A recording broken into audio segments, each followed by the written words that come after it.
Just in case you didn't know, Jeremy, we're live now, so whenever you're ready. Oh, great. Okay. Let's go ahead and get started then. Hey, everybody. My name's Jeremy Dodd. We are here to talk about AI personality, not in terms of AI features, but in AI assistants or teammates, as I think they're being more commonly referred to these days. We'll talk at a high level about where the technology and meets humanity and how to make your AI experiences feel less spammy and be more authentic and more enduring. So, what does that look like? Um, we will talk about personality at a high level, what some of the common problems is and are, and why it's an issue. We'll talk about what is personality and what is not. How to choose your different personality paths to get the right personality for your business or personal objective. We'll then kind of step back or really dive in and talk about how to design that personality with intention, what the anatomy of a good personality is, and some workshops to help arrive at that conclusion. Then we'll hit really quickly on some testing and evaluating techniques so that you can make sure that your personality is on point, both in terms of like a more of a vibe check and then also at scale. And then finally, ways to evangelize some of this work internally so that it can get the attention it deserves and the support that it needs to thrive. So, what does this look like? We will have you'll have a combination of um, frameworks to use, workshops to take back to your team, some specific processes for testing and refining and fine tuning that personality, and then finally some ideas to just some tools and ideas to help promote the work more broadly. But let's talk about myself really quick. So again, my name is Jeremy Dodd. I've spent my career at the intersection of words and design and technology. I'm currently our principal content designer for AI at Atlassian. I work on Rovo, which is Atlassian's version of ChatGPT. I program how it thinks and talks and has your back. Um, Prior to that, I was at Microsoft AI for about 10 years, where I held a variety of roles from speech writing to video producer to director to AI content designer and a host of other things. Outside of work, I'm a dad, I'm a screenwriter, I love to surf. I'm way more enthusiastic about it than I am capable. But both all of those things are really great training for AI design and conversation design. So let's start with a little bit of why personality matters. I think a really clear example that I know many people are familiar with is the sycophancy issue that OpenAI experienced for a short period of time that became a very big international sensation. And what happened was the model became sycophantic. It was overly complimentary. It was heaping praise even when you were making serious logic errors or poor choices, and people noticed it, and they noticed it in a big way. So when when OpenAI focused their rollout for GPT-5, they made a focus on personality for that new model a very big issue.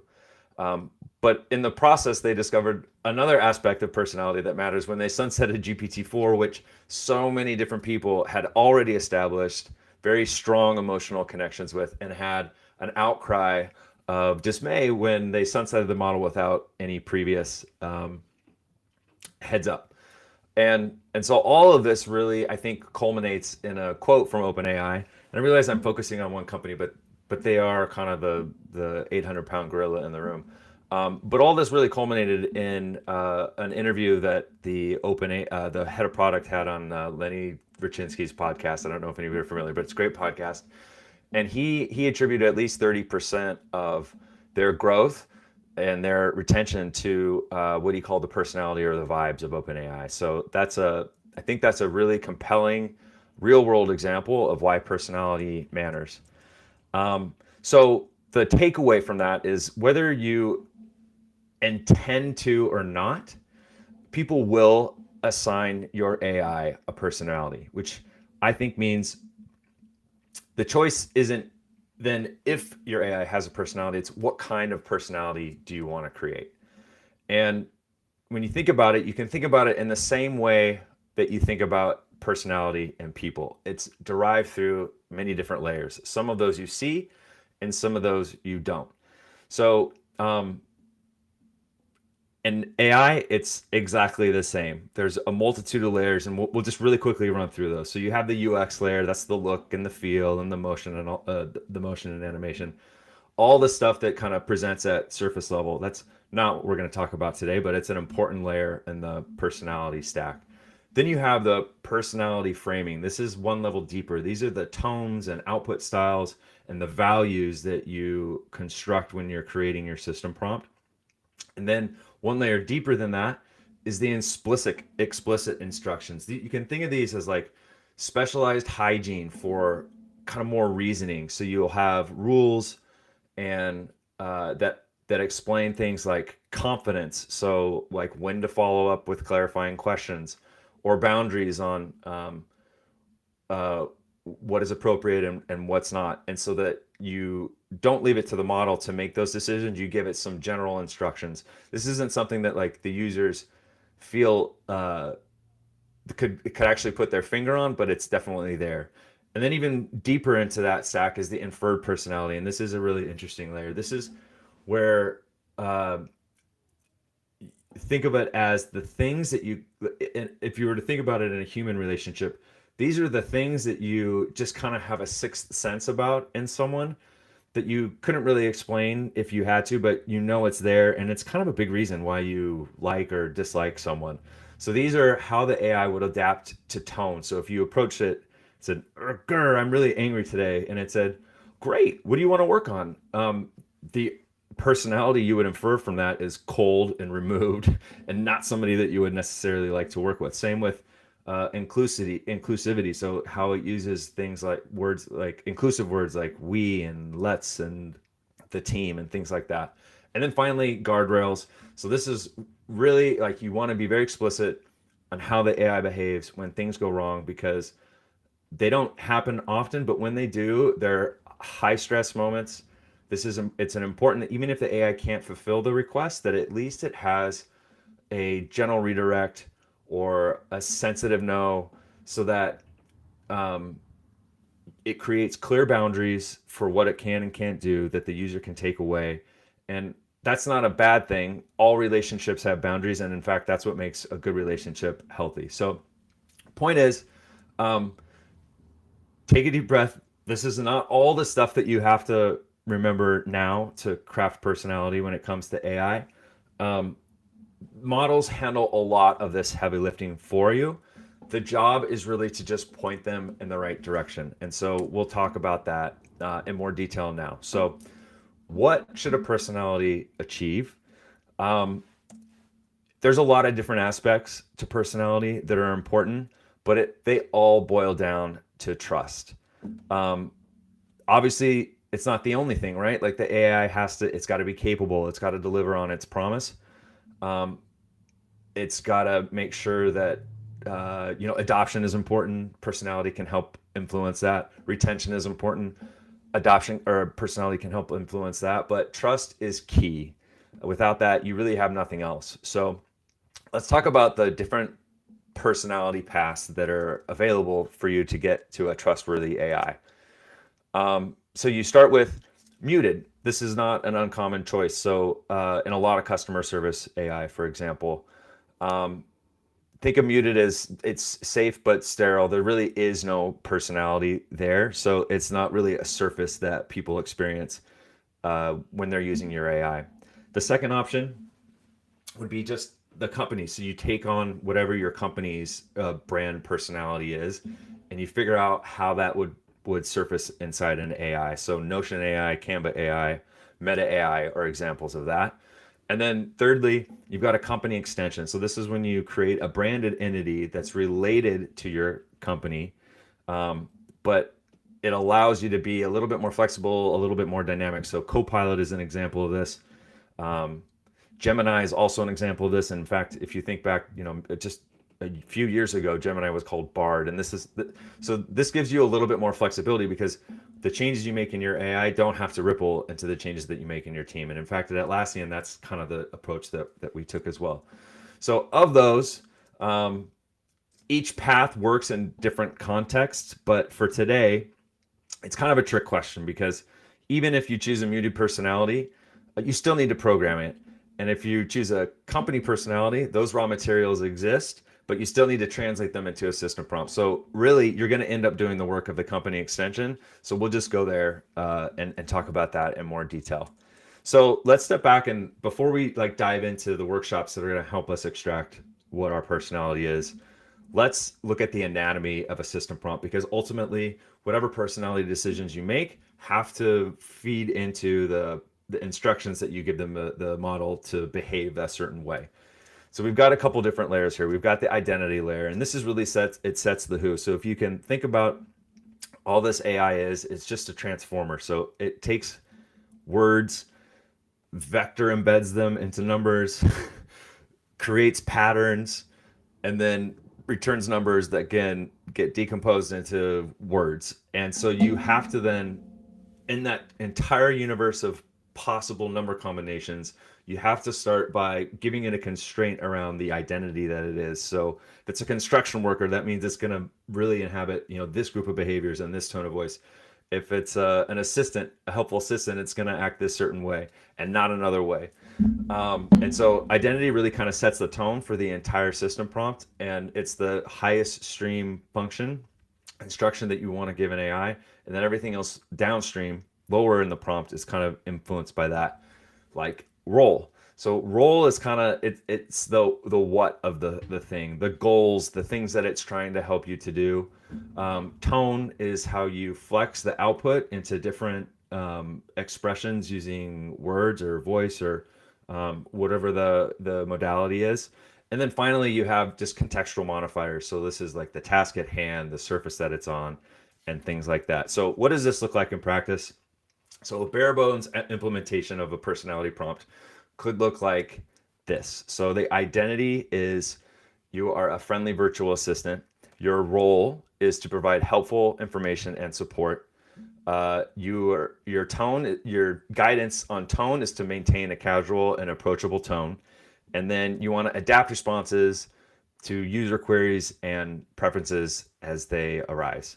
So this is better than nothing, obviously, but if your AI operates in any sort of environment with stakes are involved, so an extreme end like finance and healthcare and legal, or more moderate areas like enterprise ops, or even like low sensitivity with some consumer applications, you can kind of see how friendly virtual assistant might undermine trust and credibility. So users could expect a precise and neutral. It can interpret precise and neutral to be friendly and conversational, but what if it's not a friendly and conversational moment? Or a casual tone could be unprofessional, perceived as unprofessional, or even like risky in certain contexts. So in a lot of business settings, taking a one-size-fits-all approach can dilute what a system's role as a tool for action and clarity could be. So this is serviceable, but it's really not a great idea.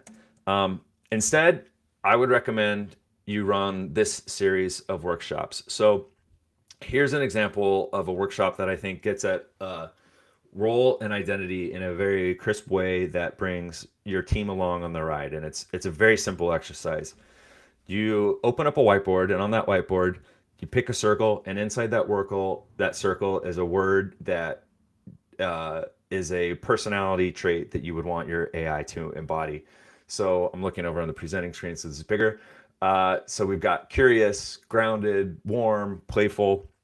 And then you give everybody 3 votes, and they can use 3 votes on a single word or 3 votes on 3 different words. They can even create their own word and then add it to the mix. And so what you'll end up getting is really good clarity and alignment around what that core identity should be. So that is, again, the characteristics that your LLM should embody at all times in its core, the who it is.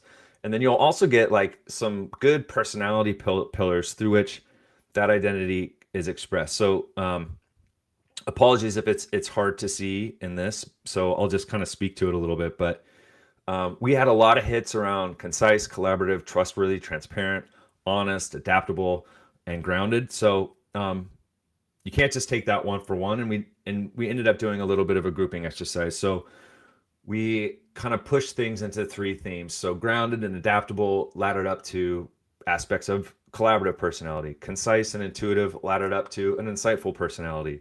Honest, transparent, and candid, those map to a trustworthy personality. So the exercise was a good start, and then the analysis afterwards really gave us something solid to work with. Now let's move to a second exercise. It's really good to help get personality, get a plan for personality in your AI. So this is to determine primary and secondary roles, and then also what the AI should never be.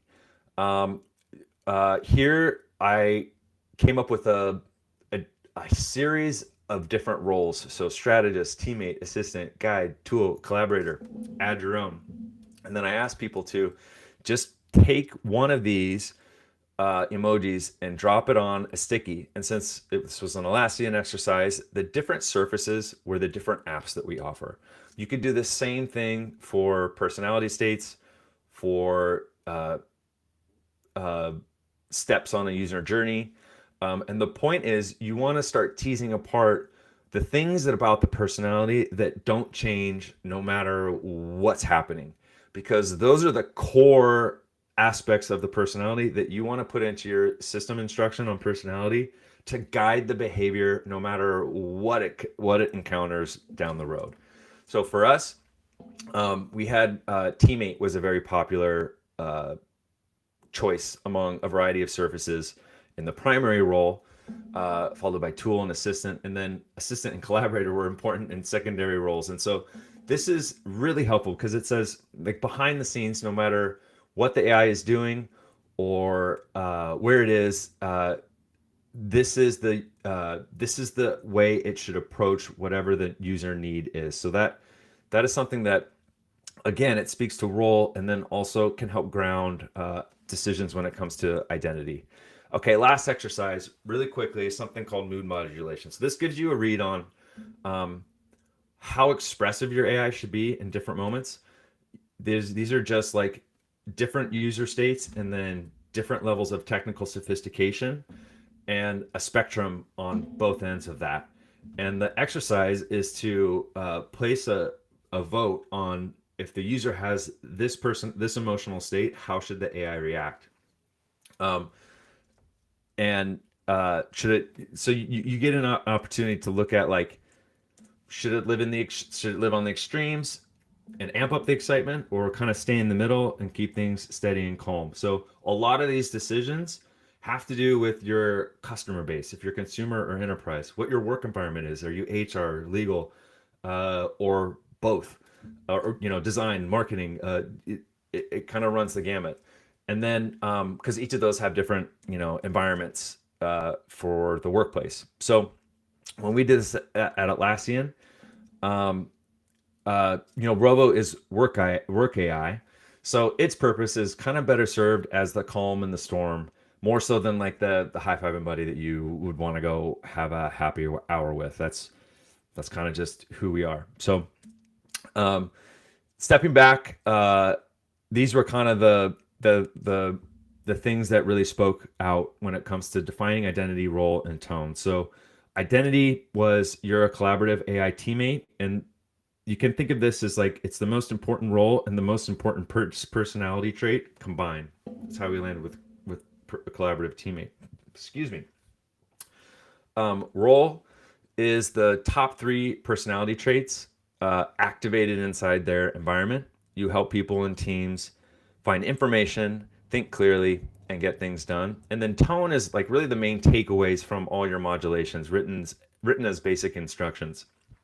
So speak with clarity, not formality. Flex tone based on urgency, ambiguity, or user mood, things like that. And a great shortcut for this is, once you actually get these visual artifacts, you can upload them to an AI and kind of ask it to extract things as if it's a personality instruction in a system prompt, and then use that insight to guide what your final decisions are. So Obviously, this isn't going to look like the right end state for you, but the important thing is um, you need to run through these exercises to define the personality and not let that personality happen by accident.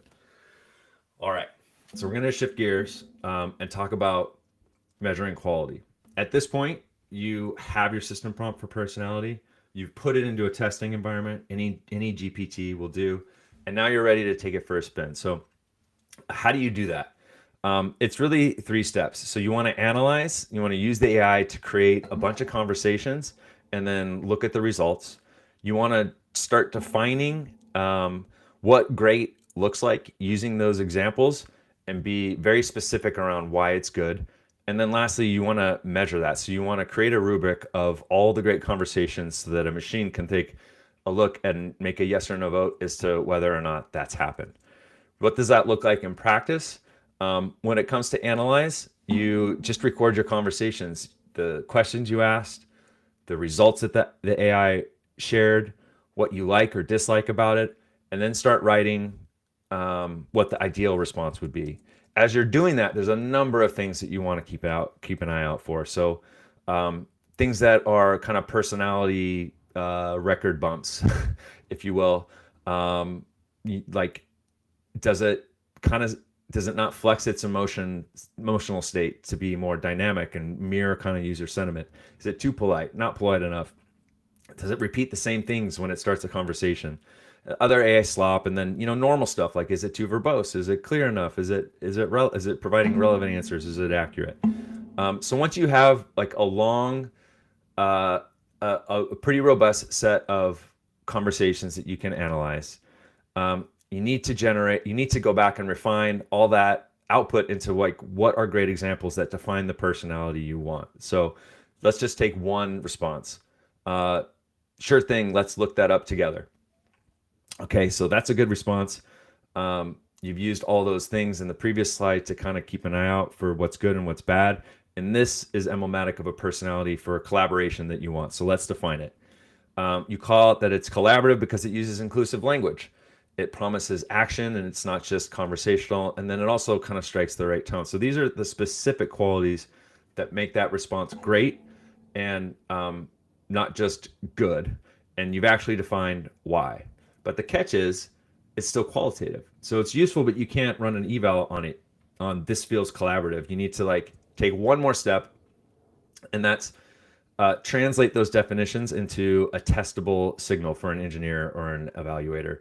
So you need to create a rubric, and it's basically just a yes/no check. So if you were to create a rubric on that definition, it's does the response use first person plural we and our rather than I or imperative? And does it suggest at least one action instead of giving an answer, and so forth? So you've taken a response, you've defined what makes it great, and then you've refined it into a measurable standard that you can record at scale. Okay, really quick here, we're going to run through why it's important to promote the work. So AI is subjective, and I think you'll find among the disciplines that you work with, you'll have varied responses as to how important personality is as an aspect of your experience. And so it's really important that you're able to reduce it to a common artifact that people can talk about and experience and take it out of the conceptual arena and put it into something concrete. And we'll get to that in a second. Also, words are hard. People hate to read. And a lot of the results of personality are kind of nuanced responses that you can't read at first blush and are probably better for linguists to discuss than common users. So again, this calls for a way to visually share the work. And then lastly, it takes a lot of work to get this done from a lot of different disciplines. So you'll want to find ways to bring everyone along for the ride. The workshops are a great option. But then also, so is prototyping. And here's a prototype that I put together just to A/B test personality. There's some cool features in there. You've got a personality library, so you can flip through previous personality instructions and compare side by side what makes one result better than the other. And then there's an analytics tab that compares the different outputs for different conversational qualities and does so in a very objective way. This was all created in about an hour and a half using Replit. There are a number of tools out there, and I think I did this in about 15 to 20 prompts, which is a pretty good use of time. Lastly, this is a prototype that a member of my team, a very talented member of my team, created. And this is like think of it as a character studio. So these are all the different aspects of a personality instruction with visual sliders and controls that then impact what the actual personality instruction can be, so that you don't have to you don't have to talk about these things in words and prompts. They're actually like tools and controls that everybody can play with to get different results. Okay, so this is the end. We've gone through the whys, we've talked building blocks and the different paths you can take to approach personality. So I'll leave you with this thought. Right now, the AI that you are using already has a personality. So the only choice you really need to make is whether that personality is one you've designed or one that you'll leave to chance. That's it. Again, my name is Jeremy Dodd. Thank you so much for going along on this ride with me. Appreciate it.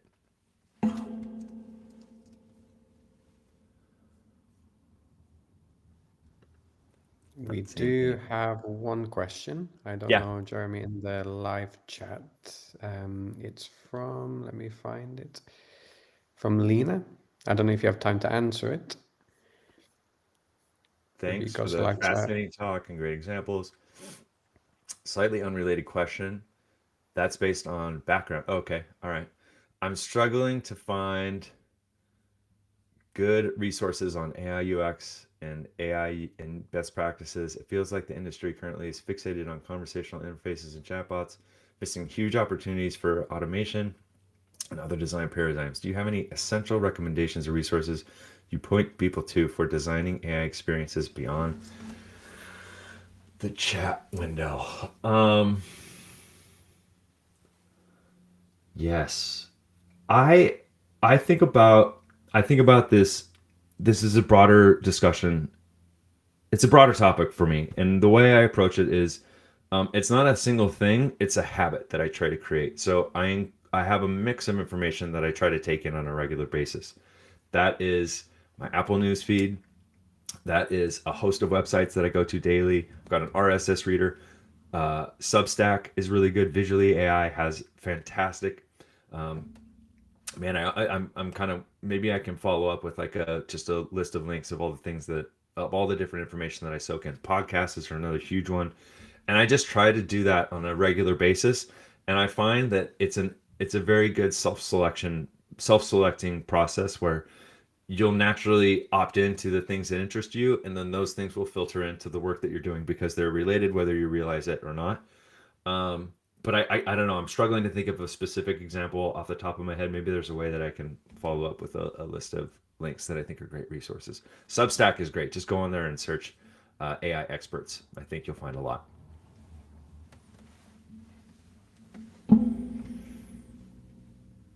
You bet. Excellent, excellent. Yeah, maybe, I don't know, Jeremy, if you're staying in the conference space afterwards, maybe Lena can come and find you, or maybe she can follow you on LinkedIn. You can get in touch. Absolutely. I'll hang out. I'll be in the space, Lena. Please come up and chat. Perfect. Thank you, everybody. We'll close the session here. Thank you, Jeremy, as well, for this really insightful talk. I've learned a lot too, so thank you. And yeah, enjoy the rest of the conference, everybody. There's one final panel talk that's still ongoing if you want to join that. If not, you can hang out in the conference space. So thank you. Yeah. Bye now.